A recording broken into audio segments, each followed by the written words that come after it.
Vendredi 27 décembre 2019, il est 18h à Ndofane et à Sibassor, c'est dans le département de Kaolack. Le journal. Hors délai légal, le préfet de Guédiawaye rejette la demande d'autorisation de marche de Niobane-Nyolank.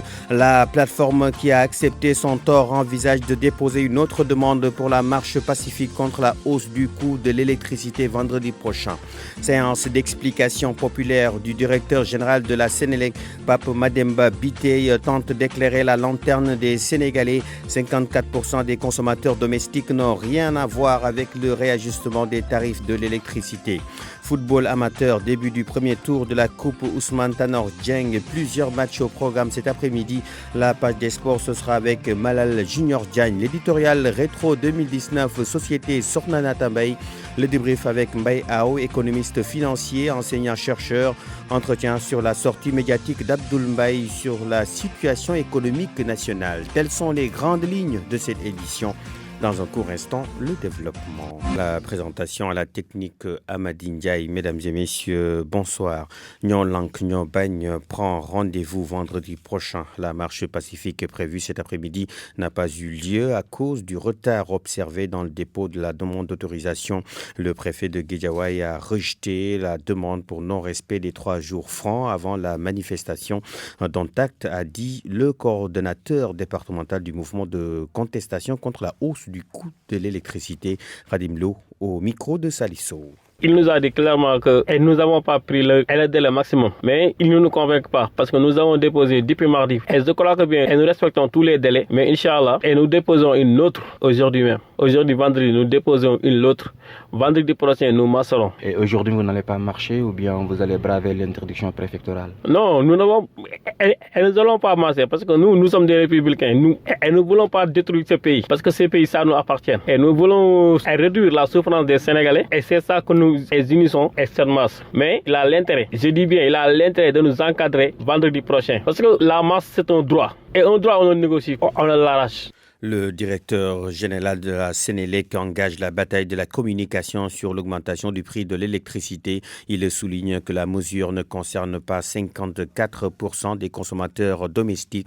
Selon Pape Mademba Biteye, il s'agit juste d'un surplus de 600 francs CFA par mois et 1200 par bimestre. Il a fait face aux consommateurs ce matin devant notre reporter Salimata Ao qui signe le compte-rendu. Selon l'imam Youssouf Assar, il y a un amalgame sur la hausse du prix de l'électricité. Le président de l'association des imams de Guédiawaye promet de porter le combat pour donner la bonne information. Maintenant qu'il y a sur le terrain, chacun essaie de jouer son rôle, même parfois en amalgame. Les politiciens sont là, les activistes sont là, mais les imams, ils vont attendre que la machine soit bloquée. Si la machine fonctionne, chacun fait son rôle actuellement. L'État décide, les gens qui ne sont pas contents manifestent. Bon, c'est une bonne chose. Nous n'avons rien à voir dans cette histoire-là, dans un premier temps. Le directeur général de la Sénélec, pour sa part, rappelle que le réajustement n'est pas intégral. Pape Demba Biteye. 54% des consommateurs domestiques ne sont pas concernés par le réajustement tarifaire. Et lorsque nous allons un peu plus loin et que nous regardons 93% des clients domestiques de Sénélec, l'impact moyen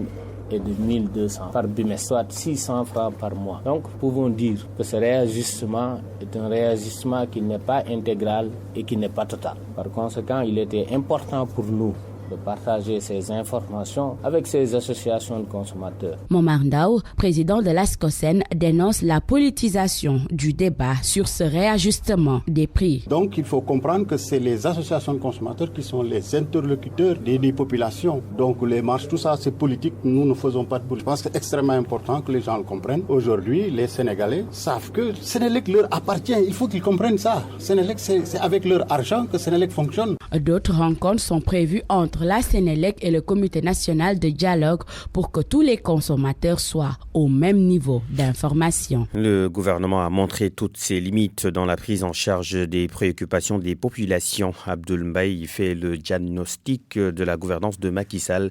Pour le président du parti Acte Action pour la citoyenneté, le travail, la vie est chère et le Sénégal file tout droit vers l'ajustement structurel. L'ancien Premier ministre et de l'actuel président de la République l'a dit ce matin en conférence de presse. Papa Balagueye.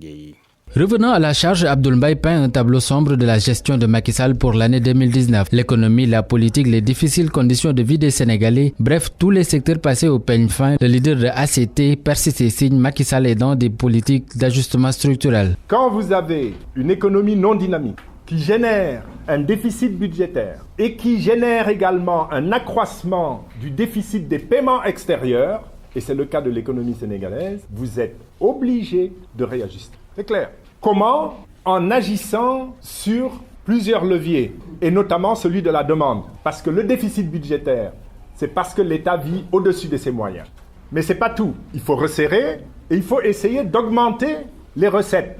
Mais augmenter les recettes, c'est quoi ? C'est l'impôt, c'est la fin des subventions. Et c'est pourquoi on a aujourd'hui une augmentation des prix de l'énergie.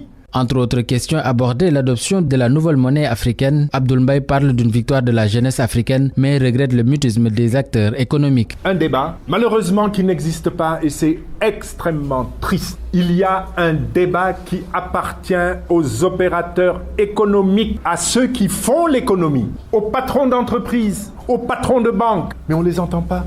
Quel est ce pays où sur un sujet aussi important, aussi technique, on n'entend pas ceux qui font l'économie, ceux qui manipulent la monnaie ? Toujours soucieux de l'avenir des Sénégalais, Abdoul Mbaye invite le chef de l'État à changer de fusil d'épaule et faire des grands travaux une priorité au lieu de s'attarder sur de grands projets inutiles à ses yeux. Il est 18h passé de 7 minutes. Vous suivez le journal sur RFM. Clin d'œil à nos auditeurs de Ngouidaga. RFM 94.0, la radio en puissance. Mamadou Amar Ndiol. La présentation, la technique est assurée par Amadi Ndiaye. Merci de votre fidélité, mesdames et messieurs. La suite du journal Éducation nationale vers un début d'année 2020 mouvementé. Le préavis de grève déposé par le SAEM se expire dans une semaine, mais toujours pas de réponse de la part des autorités de tutelle. Le syndicat a tenu ce vendredi sa première réunion du bureau exécutif national à la suite du congrès de septembre dernier. Le compte rendu d'Anna Rocha. Depuis le 2 décembre dernier, date de dépôt de la plateforme revendicative et du préavis de grève, c'est silence radio du côté des autorités de tutelle. Le secrétaire général du SAEM se déplore, Saour Sen. Nous n'avons même pas reçu un accusé de réception de la part du ministère de la fonction publique. Je ne parle même pas de rencontre en vue avec la fonction publique sur ce préavis qui est déposé sur la table.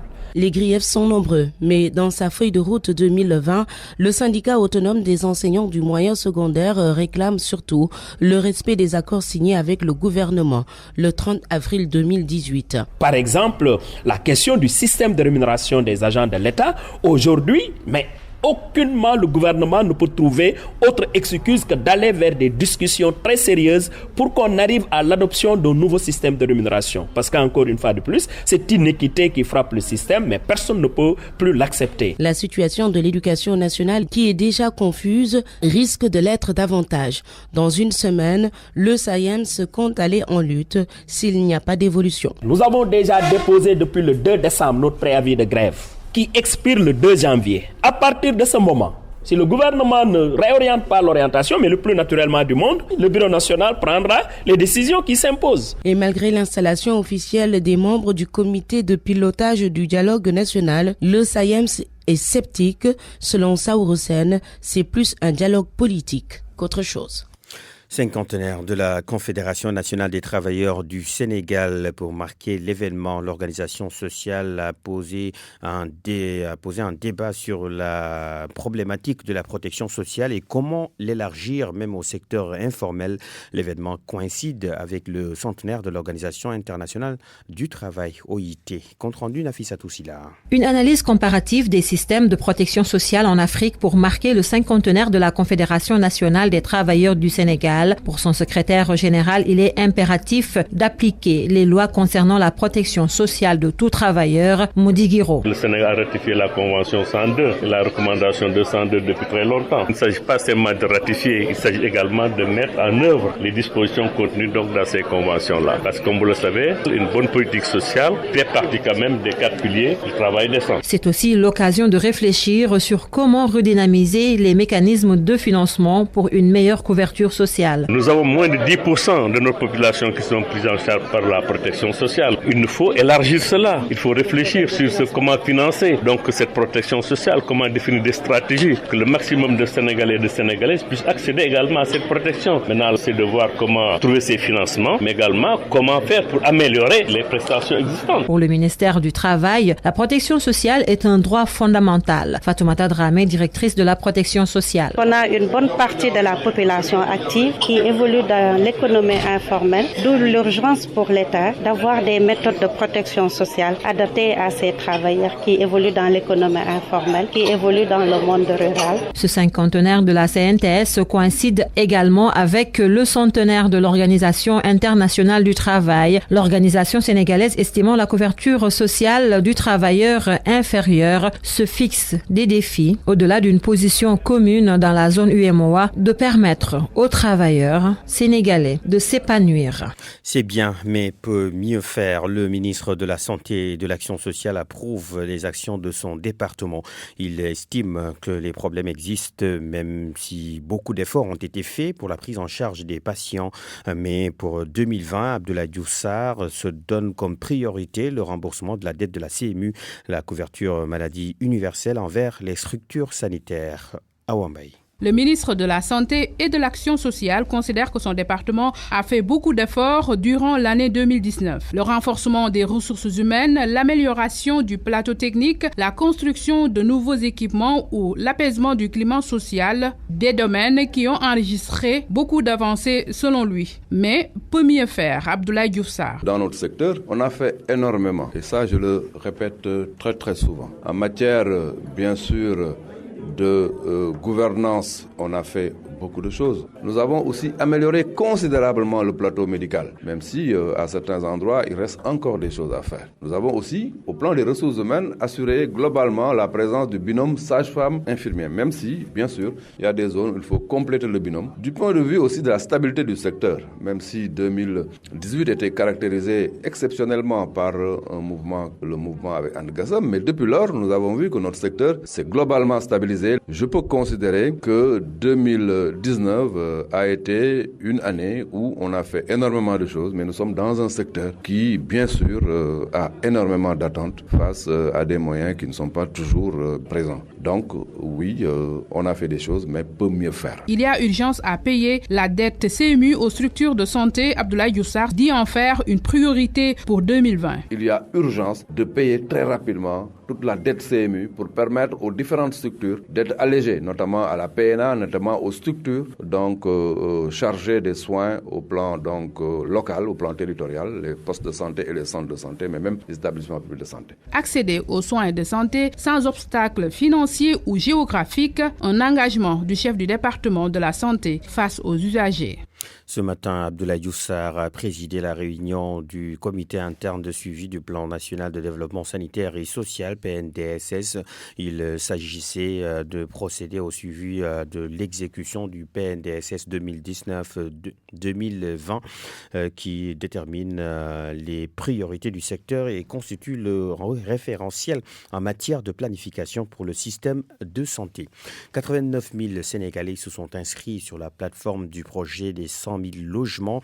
Le ministre de l'Urbanisme, du Logement et de l'Hygiène publique qui annonce ce chiffre ajoute que la SICAP et la SNHLM vont construire les 20 000 logements dans les 5 prochaines années. Le foncier relève de l'État. Ziguinchor va accueillir la cérémonie de lancement de la campagne d'inscription manuelle lundi prochain, a dit Abdou Karim Fofana à Koumbasandian Faye. Donc aujourd'hui, les promoteurs immobiliers publics que sont la SNHLM et la SICAP se sont engagés à pouvoir produire au moins 20 000 logements dans les 5 prochaines années. Donc c'est un grand défi qui appelle de l'accompagnement au niveau de l'État, des mesures incitatives, mais aussi de la facilitation et de la mise à disposition de fonciers pour tous ces promoteurs. Ces 5 dernières années, je pense qu'un certain nombre d'infrastructures publiques ont un peu entamé le patrimoine foncier de ces sociétés. Aujourd'hui, nous allons travailler à voir comment restituer, mais aussi comment mettre davantage de foncier à la disposition de ces promoteurs de façon à ce qu'on puisse réaliser dans le triangle Dakar-Thiès-Mbour assez de logements avec des prix encadrés au bénéfice des populations à revenus modestes, mais aussi des populations à revenus informels. La plateforme, puisque ça nous a permis aujourd'hui de collecter des données sur les demandeurs, parce que si on dit 100 000 logements, il faut savoir savoir qui veut les 100 000 logements. Est-ce que ce sont les personnes réellement ciblées? Aujourd'hui, hier soir, je pense, à 20h, nous étions à 89 000 inscrits avec près de 60 000 pour la région de Dakar, 15 000 pour Thiès et des régions comme Ziguinchor, Kaolack et autres autour de 2 000. Et donc, ça nous permet de savoir, par exemple, qu'à Ziguinchor, nous avons 2 000 demandeurs. Donc, le potentiel est très fort et c'est des personnes qui ont des revenus et prêts à payer leur logement. Donc, ça nous donne davantage d'informations. Mais aussi, ça nous montre que la majeure partie des personnes qui sont inscrites sont des salariés et peut-être que la demande est aussi une demande des personnes qui sont dans l'informel. À l'instant, Abdou Karim Fofana, ministre de l'Urbanisme, du Logement et de l'Hygiène publique, 18h15. Bonsoir, Malal Junior Diagne. Bonsoir, Amar John. Page des sports, c'est d'abord le football. Essentiellement avec le tournoi doté du trophée Ousmane Tanordien dédié aux équipes du monde amateur national 1 et 2 avec la compétition qui démarre aujourd'hui. Dans l'après-midi, on avait au programme Agel contre Jeanne d'Arc de Dakar à Alsan Digo. Ngor était face à l'équipe de Walidan. Nous aurons également Étoile Lusitana contre l'US Rail.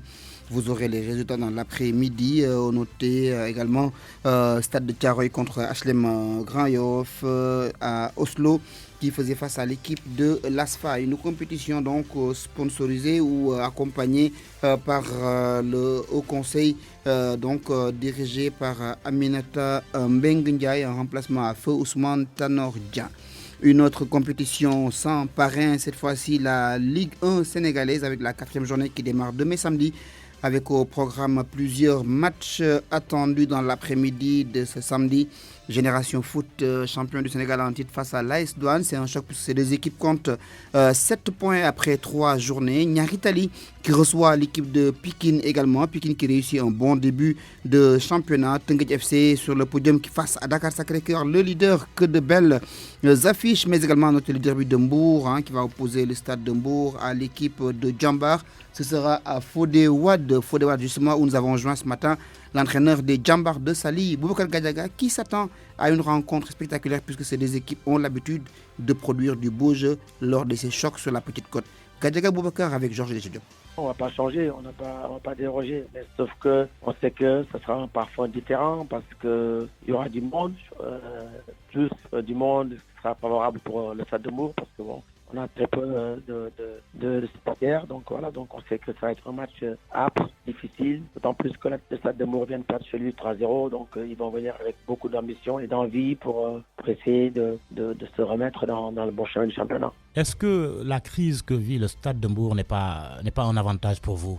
Au contraire, ça peut les booster parce qu'il suffit de faire un bon résultat pour ce derby, ça relance la machine. Donc pour eux, c'est un derby qui va peut-être leur faire démarrer leur saison. Et c'est sûrement, donc c'est comme ça qu'on l'appréhende parce que voilà, c'est une bête blessée et quand une bête est blessée, elle va être beaucoup plus féroce, beaucoup plus redoutable. Donc nous, on prévoit un match difficile avec beaucoup d'intensité. Donc on va s'y préparer pour ne pas être surpris, mais pour l'instant, on ne pense pas aux résultats précédents parce qu'un derby, c'est tout à fait différent des matchs habituel quoi. Donc non, c'est pas un match difficile à une équipe ambitieuse et conquérante. Donc on se prend un match difficile tout simplement.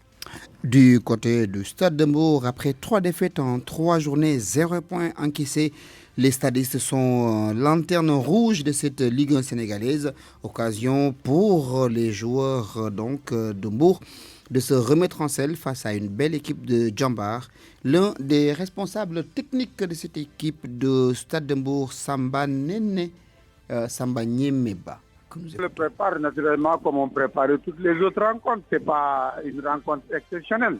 Nous avons été depuis quelque temps dans une turbulence, mais je pense bien que c'est une réalité tout à fait normale. On n'est pas dans un naufrage, ni dans un tourbillon catastrophique, mais nous sommes en début de saison, il y a des événements qui se produisent. L'événement qui se produit, c'est un événement tout à fait naturel qu'on gère. Et je pense que le Stade de Mbour est un club qui a 60 ans aujourd'hui et qui est assez mature pour surmonter des tsunamis qui le traversent. Parce que ce n'est pas la première fois que le Stade de Mbour a connu ces types de difficultés. Le match contre Djambar, c'est un derby. Et un derby n'est pas toujours facile. Et les gens ont l'habitude de dire un derby, ça se joue, ça se gagne, ou bien ça se perd, ou bien ça se termine par un nul. Et nous souhaiterons le gagner et nous travaillons par conséquent. C'est Samba Nyebeba, non Samba Nyemeba. Niébé. Voilà, oui. Niébéba. Voilà. Très bien. Donc on termine avec la mise en place à l'instant du comité de gestion du TQO de boxe qui va se dérouler à Dakar. Le comité et la mise en place se déroulent à l'instant dans un hôtel à Dakar. Nous y reviendrons dans les éditions du soir. Merci beaucoup Malal Junior Diagne.